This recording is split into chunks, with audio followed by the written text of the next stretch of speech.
तो चलिए, कैसे हैं मेरे प्यारे भाई लोग। आप सभी लोग बहुत ही मस्त होंगे और अपनी परीक्षा की तैयारी जो है बेहतरीन तरीके से कर रहे होंगे। मेरे प्यारे भाई, आज मैं आपके लिए एक बेहतरीन सेशन लाया हूँ। आज आपके लिए क्लास 8, 9, 11, 12 सारे क्लास के बच्चों के लिए हिंदी ग्रामर का एक बहुत ही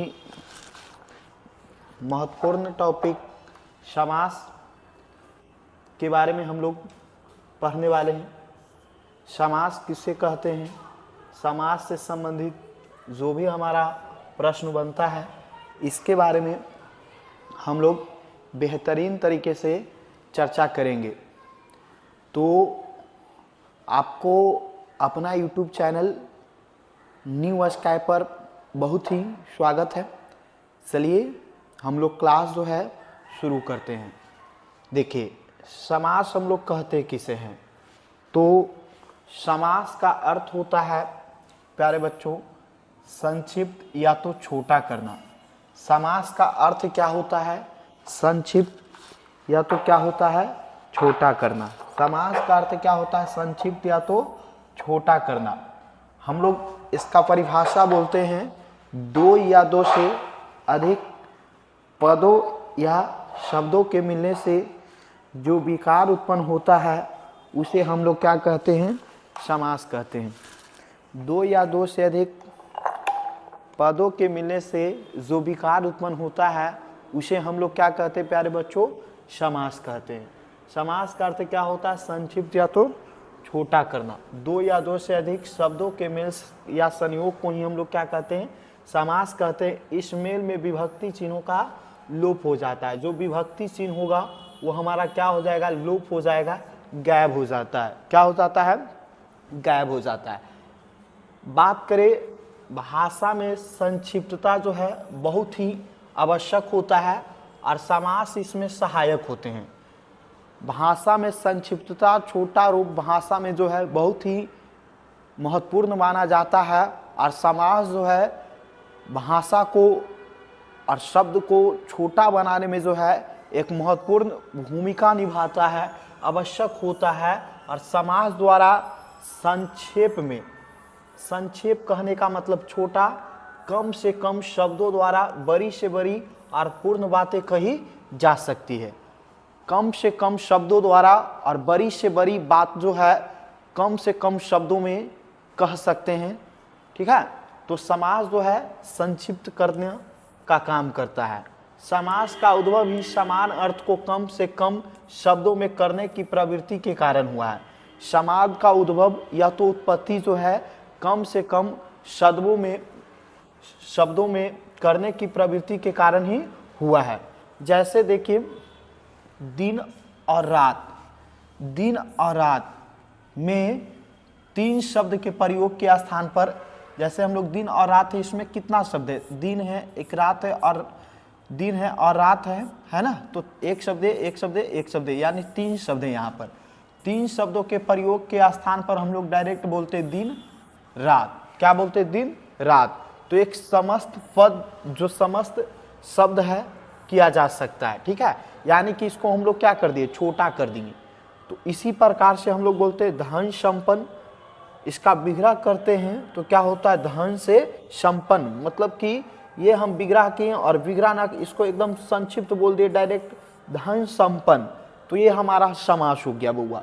छोटा अर्थ ही हमारा, संक्षिप्तीकरण ही हमारा समास का अर्थ ही होता है क्या, संक्षिप्तीकरण होता है। चलिए हम लोग देखते हैं, समास के बहुत सारा भेद होते हैं।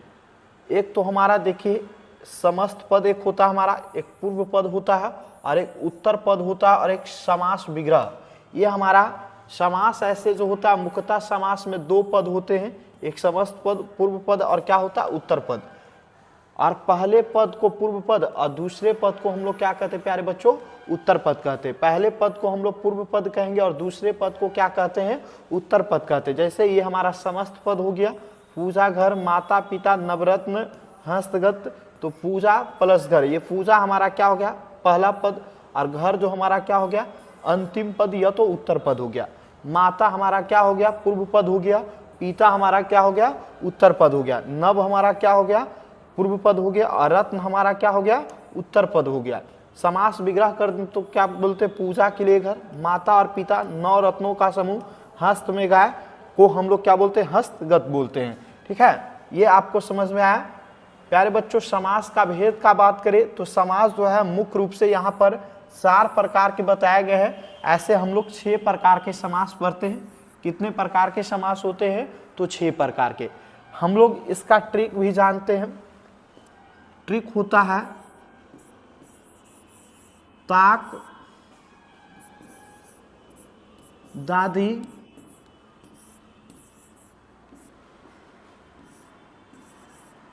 बहू, आई, न, इसका क्या होता है ट्रिक होता है। त से हमारा तत्पुरुष समास, क से कर्मधारय समास, द से द्वंद्व समास, दी से दिग्गु समास, बहु से बहुव्रीहि, और आई से हमारा अव्ययी भाव समास, और एक हमारा होता है प्यारे बच्चों नए समास, जिसको हम लोग अलग से पढ़ते हैं। ऐसे यहाँ पर जो है मुख्य रूप से समास के बताया गया 4 भेद। हम लोग को ऐसे डायरेक्ट पूछेगा समास के कितने भेद होते हैं तो कितना बताना है प्यारे बच्चों 6 भेद बताना है। देखिए सबसे पहला हम लोग को दिया गया है जिस समास का पहला पद प्राय प्रधान होता है और उसे अव्ययी भाव समास कहते हैं। जिस समास का पहला पद क्या होता है प्रधान होता है उसे अव्ययी भाव समास कहते हैं, और जिस समास का में दूसरा पद प्रधान रहता है उसे तत्पुरुष कहते हैं। जिसमें दोनों पद प्रधान हो वह द्वंद्व कहलाता है। ठीक है, देखिए हम लोग एक एक करके बेहतरीन तरीके से समझने का प्रयास करते हैं। देखिए अव्ययी भाव समास क्या होता है तो इस समास में परिवर्तनशीलता का भाव होता है और उस अव्यय पद का रूप लिंग वचन कारक में नहीं बदलता, वह सदैव एकास रहता, और इसका पहला पद जो है हमारा क्या होता है प्रधान होता है। यह बोल सकते हैं हम लोग कि इसका पहला पद जो होता है अव्यय होता है। इसका हम लोग पहचान याद रखें तो यथाशक्ति, यथासंभव हो गया, यथा समय प्रतिरक्षण हो गया, यथासंभव हो गया, आजीवन हो गया, भरपेट हो गया, जन्म हो गया, अमरण हो गया, प्रतिदिन हो गया, वे खबर हो गया। ये सब का सब हमारा अव्ययी भाव समास का एग्जाम्पल होता है। बात करें हम लोग अव्ययी भाव समास का तो इसमें एक और हम लोग बोल सकते हैं एक दूसरे के उल्टा नहीं होगा, लेकिन इसमें योजक चिन्ह रहेगा, तब हम लोग पहचान सकते हैं कि वह हमारा कौन सा समास है तो अव्ययी भाव समास होता है। ठीक है, तो बोलेगा यथाशक्ति किस समास का उदाहरण है तो हम लोग क्या बोलेंगे अव्ययी भाव समास। यथा समय किस समास का उदाहरण है अव्ययी भाव समास। प्रतिक्षण, प्रतिक्षण जो है किस समास का उदाहरण है अव्ययी भाव समास। यथा संभव यानी कि जैसा संभव हो, यह तो अपने ठीक है, यथाशक्ति अपने शक्ति के अनुसार, यथा संभव यानी समय के अनुसार, भर पेट यानी पेट भर कर। ठीक है, अजन्म यानी जन्म से लेकर अमरण यानी मरण तक, प्रतिदिन हर दिन, बेखबर यानी बिना खबर के। बिना खबर के है उसको हम लोग क्या बोलते हैं बेखबर बोलते हैं। रातों रात, दिनों दिन, बातों बात, हाथों हाथ, ये सब में कौन सा समास है प्यारे बच्चों तो अव्ययी भाव समास। अव्ययी भाव समास हम लोग किसको बोलेंगे जिसका पहला पद अव्यय होता है या तो प्रधान होता है, उसी को हम लोग क्या बोलते हैं अव्ययी भाव समास बोलते हैं। इसमें योजक चिन्ह आएगा लेकिन एक दूसरा का उल्टा नहीं होगा। ये सारा हमारा क्या हो गया एग्जाम्पल हो गया।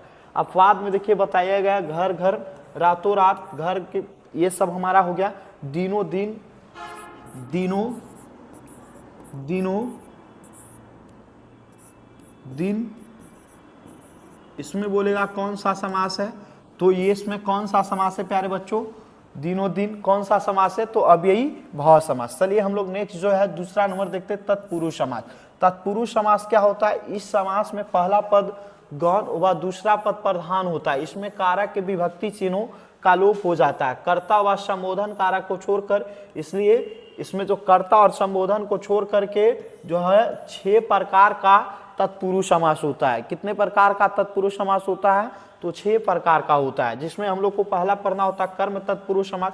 यहाँ जहां विग्रह करने पर कारक चिन्ह दिख जाए वो हमारा कौन सा समास होगा तत्पुरुष समास होगा। विग्रह करेंगे और कारक चिन्ह मिले तो हमारा कौन सा समास होगा तत्पुरुष समास। लेकिन कर्ता और संबोधन को क्या करके छोड़ करके, ठीक है, तो हम लोग अगर आपसे कोई पूछे तत्पुरुष समास के प्रकार के होता है तो 6 प्रकार के। कितने प्रकार के होते हैं?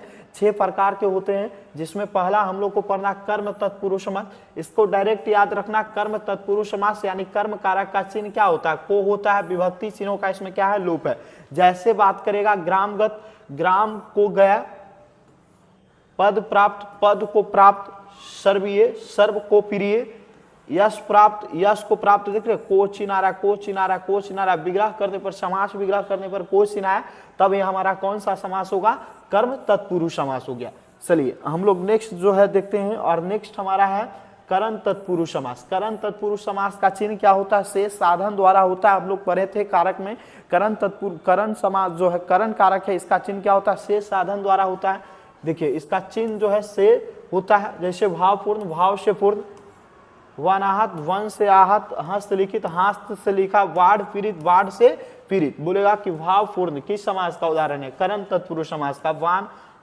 वानहत किस समास का उदाहरण है? तो करण तत्पुरुष समास का। हस्तलिखित किस तत्पुरुष समास का उदाहरण है? करण तत्पुरुष समास का। वाड पीड़ित किस तत्पुरुष समास का उदाहरण? करण तत्पुरुष समास का है। उसके बाद हमारा होता है संप्रदान कारक। पता है आपको संप्रदान कारक का चिन्ह क्या होता है? के लिए होता है। और समान तत्पुरुष समास के लिए हम लोग पहचान याद रखेंगे, के लिए चिन्ह आएगा, ठीक है। विग्रह करने पर के लिए चिन्ह आएगा। गुरु दक्षिणा, गुरु के लिए दक्षिणा। राह खर्च, राह के लिए खर्च। वाल मृत, बालकों के लिए अमृत। युद्ध भूमि, युद्ध के लिए भूमि। विद्यालय, विद्या के लिए आलय। विद्या के घर को ही हम लोग क्या बोलते हैं? विद्यालय बोलते हैं। तो ये सारा का सारा हमारा गुरु दक्षिणा, राह खर्च, वाल मृत हो गया, युद्ध भूमि, विद्यालय, ये सब किस समास का उदाहरण है? तो तत्पुरुष समास का उदाहरण है। तत्पुरुष समास में भी कौन सा समास है? तो संप्रदान तत्पुरुष समास है। चलिए हम लोग नेक्स्ट देखते हैं अपदान तत्पुरुष समास। अपदान तत्पुरुष समास का पहचान क्या होता है? इसका भी से होता है, लेकिन पृथक या अलग होने के लिए। पृथक या अलग, जैसे देश निकला यानी देश से निकाला। बंधन मुक्त, बंधन से मुक्त।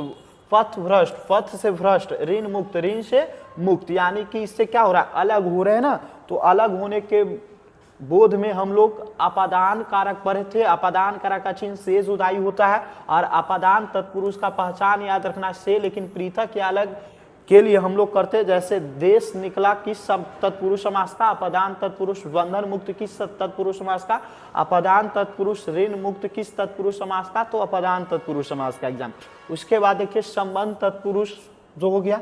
तो संबंध तत्पुरुष जो होता है, इसका हम लोग चिन्ह पढ़े थे, का के की रा रे री होता है। जैसे गंगा जल, गंगा का जल। नगर सेठ, नगर का सेठ। राजमाता, राजा की माता। जला घर, जल की घर। मतदाता, मत का घर, जहां पर हम लोग मत देते हैं उसको क्या बोलते हैं? मतदाता बोलते हैं। तो संबंध तत्पुरुष समास का पहचान कारक चिन्ह जो होता है संबंध तत्पुरुष का, का के की रा रे री विग्रह करने पर आए तो हमारा संबंध तत्पुरुष समास होगा। चलिए नेक्स्ट हम लोग देखते हैं अधिकरण तत्पुरुष समास। इसका चिन्ह क्या होता है? में पर होता है। में का प्रयोग हम लोग पढ़े थे, अंदर के अर्थ में होता है। और पर का प्रयोग जो है ऊपर के अर्थ में होता है। जैसे जल मग्न, जल में मग्न।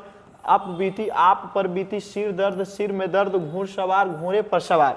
बोलेगा कि जल मग्न में किस समास का उदाहरण है? तो तत्पुरुष समास। और तत्पुरुष समास में भी कौन सा समास है? तो अधिकरण तत्पुरुष समास। अप बीती जो है किस तत्पुरुष समास का है? तो अधिकरण तत्पुरुष।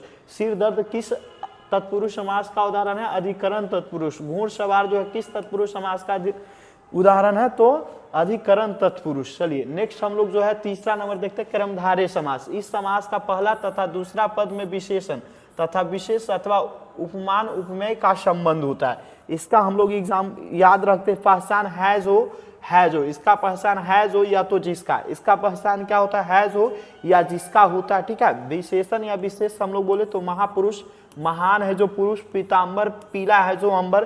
प्राण प्रिय, प्रिय है जो प्राणों का, प्रिय है जो प्राणों का। तो विग्रह करने पर है जो चिन्ह दिख जाए, विग्रह करने पर है जो चिन्ह दिख जाए तो हमारा कौन सा समास होगा प्यारे बच्चों?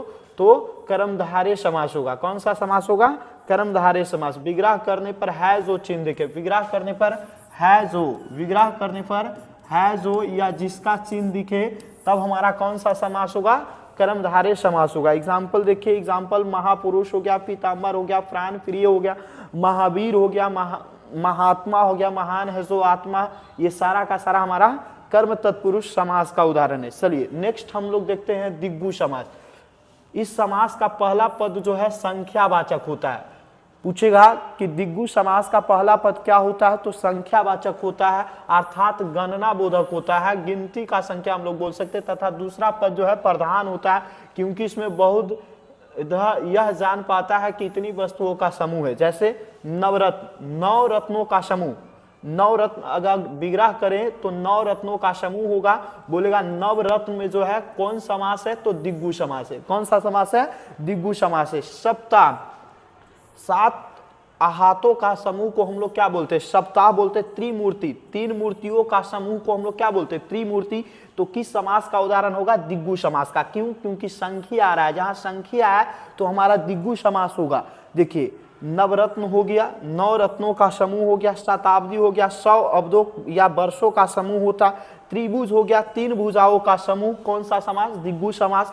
पंचरथ हो गया, 5 रात्रियों का समाहार को हम लोग क्या बोलते हैं, पंचरत्न बोलते हैं। तो हमारा कौन सा समास हो जाएगा प्यारे बच्चों, तो दिग्गु समास हो जाएगा। ठीक है, पंचवटी हो गया, 5 वृक्षों के समूह को हम लोग क्या बोलते हैं, पंचवटी बोलते हैं। और पंचवटी में संख्या आ रहा है तो कौन सा समास होगा, दिग्गु समास होगा। और हम लोग बोल सकते हैं दोपहर, दोपहर, दोपहर, 2 प्लस पहर होता है, उसी को हम लोग क्या बोलते हैं, दोपहर बोलते हैं। और 2 हमारा क्या है, संख्या है, इसलिए हमारा कौन सा समास होगा, दिग्गु समास हो गया। चलिए हम लोग नेक्स्ट देखते हैं, और नेक्स्ट हमारा है द्वंद्व समास। देखिए द्वंद्व समास क्या होता है, इस समास का दोनों पद समान रूप से प्रधान होता है।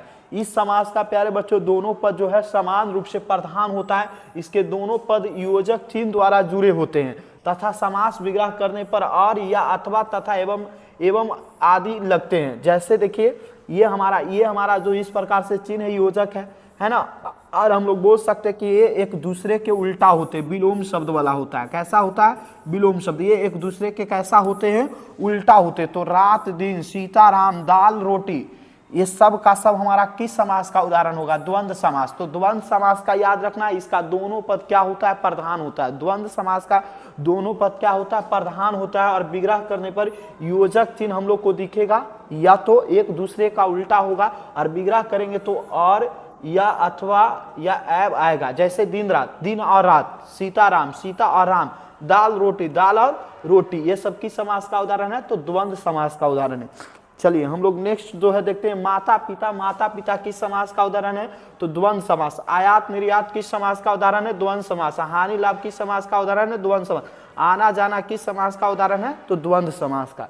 चलिए हम लोग नेक्स्ट जो हमारा लास्ट है बहुव्रीहि समास।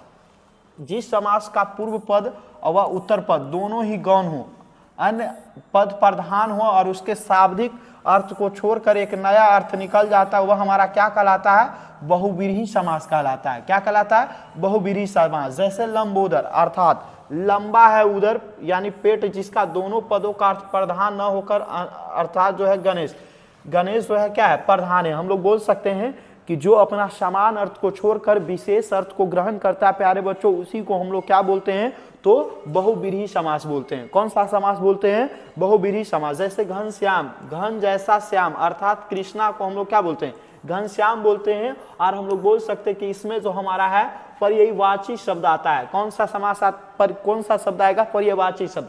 पर्यायवाची शब्द, इसका पहचान हम लोग याद रख सकते हैं कि बहुव्रीहि समास, जहां पर्यायवाची शब्द दिखे तो हमारा बहुव्रीहि समास होगा। घनश्याम, नीलकंठ, दशानन, गजानन, त्रिलोचन, हंसवाहिनी, महावीर, दिगंबर, चतुर्भुज, ये सब का सब हमारा किस समास का उदाहरण है, तो बहुव्रीहि समास का उदाहरण है। घनश्याम, घन जैसा श्याम, अर्थात कृष्णा को हम लोग बोलते हैं नीलकंठ, नीला कंठ है जिसका, अर्थात हम लोग किसको बोलते हैं, शिव को। दशानन, 10 आनन है, अर्थात रावण को हम लोग बोलते हैं गजानन, गज के समान आनंद वाला हम लोग किनको बोलते हैं, गणेश जी को बोलते हैं त्रिलोचन, 3 लोचन है जिसके यानी 3 आंख है, अर्थात हम लोग किनको, शिव को बोलते हैं महावीर, महान है जो वीर, अर्थात हमारा कौन, बजरंगबली हनुमान जी हो गए। दिगंबर, दिशा ही है अंबर जिसका, अर्थात शिव। चलिए तो ये सारा का सारा हमारा किसका एग्जाम्पल हो गया प्यारे बच्चों, बहुव्रीहि समास का एग्जाम्पल होगा। बहुत ही बेहतरीन तरीके से आपको समझ में आया होगा। चलिए हम लोग नेक्स्ट क्वेश्चन देखते हैं। यहाँ से क्या पूछता है, कर्मधारय और बहुव्रीहि समास में अंतर। कर्मधारय और बहुव्रीहि समास में अंतर, तो अभी आपको पढ़ाया गया कर्मधारय समास का दोनों पद में विशेषण, विशेष तथा उपमान उपमेय का संबंध होता है, लेकिन बहुव्रीहि समास में दोनों पदों का अर्थ प्रधान न होकर अनर्थ प्रधान होता है, जैसे मृग नयन, मृग के समान नयन, ये हमारा कर्मधारय हो गया। नीलकंठ, वह जिसका कंठ नीला हो यानी शिव, पर्यवाची शब्द भी आ रहा है अर्थात शिव, और अनर्थ लिया गया, ये हमारा बहुव्रीहि समास है। बहुव्रीहि व दिग्गु समास में अंतर, तो दिग्गु समास जो है पहला पद क्या होता है, संख्यावाचक होता है, और समस्त पद जो है समूह का बोध कराता है। लेकिन बहुव्रीहि समास का पहला पद जो है संख्यावाचक होने पर भी समस्त पद से समूह का बोध ना होकर अनर्थ का बोध कराता है। किसका बोध कराता है, अनर्थ का बोध। तो ये हमारा बहुव्रीहि व दिग्गु में अंतर हो गया। जैसे चौराहा अर्थात चार राहों का समूह, ये हमारा कैसा हो गया, दिग्गु समास। चतुर्भुज, चार है भुजाएं जिसके, यानी विष्णु अनर्थ शब्द बहुव्रीहि समास होगा हमारा। संधि और समास में अंतर, तो संधि जो है दो वर्णों या ध्वनियों का मेल होता है, पहले शब्द का अंतिम ध्वनि और दूसरा शब्द का आरंभिक ध्वनि में परिवर्तन आ जाता है। जैसे लंबोदर, लंबा शब्द की अंतिम ध्वनि अ और उदर, तो ये हमारा हो गया। और शब्द की आरंभिक ध्वनि उ और अ व उ के मेल से ओ ध्वनि में परिवर्तित हो जाता है। इस प्रकार संधि में दो या दो से अधिक शब्दों की कमी न होकर ध्वनियों का मेल होता है। किंतु समास में जो है किसका मेल होता है, तो समास में जो है शब्दों का मेल होता है, उसी को हम लोग समास करते। ठीक है, चलिए बेहतरीन तरीके से आपको समझ में आया होगा। चलिए हम लोग देखते हैं समास में किसका मेल होता है। ऑब्जेक्टिव क्वेश्चन देखते हैं, समास में किसका मेल होता है बताइएगा। तो समास में जो है शब्दों का मेल होता है। ऑप्शन नंबर जो सी है बिल्कुल ही क्या है, करेक्ट है। जिस शब्द में प्रथम पद प्रधान हो उसे हम लोग क्या कहते हैं, जिसका प्रथम पद प्रधान होता है उसको हम लोग क्या बोलते हैं प्यारे बच्चों, तो हमारा हो गया तत्पुरुष समास। चलिए कारक के आधार पर किस समास के भेद किए जाते हैं, तो तत्पुरुष समास, यानी ऑप्शन डी होगा। समस्त पद का किया जाता है क्या, विग्रह किया जाता है। समास में हम लोग विग्रह करते और संधि में संधि विच्छेद किया जाता है। निम्न शब्दों का विग्रह करते हुए समास बताइए। तो आप सभी के लिए ये ऑब्जेक्टिव क्वेश्चन है, इसको आप बताइएगा, और ये सारा आपका एसडब्ल्यू में इसको बेहतरीन तरीके से जो है परिभाषा को लिखिएगा। चलिए इस वीडियो को लास्ट तक देखने के लिए बहुत बहुत धन्यवाद। मिलते हैं हम लोग नेक्स्ट वीडियो में।